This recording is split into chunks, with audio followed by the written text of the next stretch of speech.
கிறிஸ்துவில் பிரியமானவர்களே, ஆண்டவராகிய இயேசு கிறிஸ்துவின் நாமத்தில் உங்களை வாழ்த்துகிறேன்.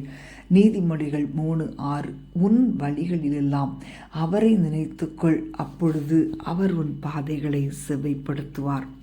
ஒவ்வொரு நாளும் நீங்கள் தேவனை நினைத்து அவரோடு நடந்து எப்பொழுதும் அவரை பிரியப்படுத்தி அவருடைய கண்களில் தயவை பெற்றுக்கொள்ள வேண்டும்.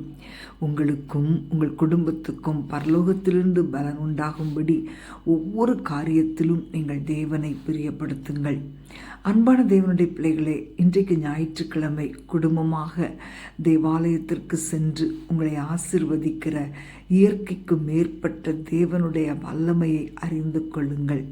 அப்பொழுதுதான் நீங்கள் ஆபிரகாமைப் போல ஆசீர்வாதமாக மாற முடியும். அவன் தேவனை நன்றாக அறிந்திருந்தான். தன்னுடைய வாழ்க்கையில் தேவனை அறிந்திருந்தபடியினால் தேவன் அவனை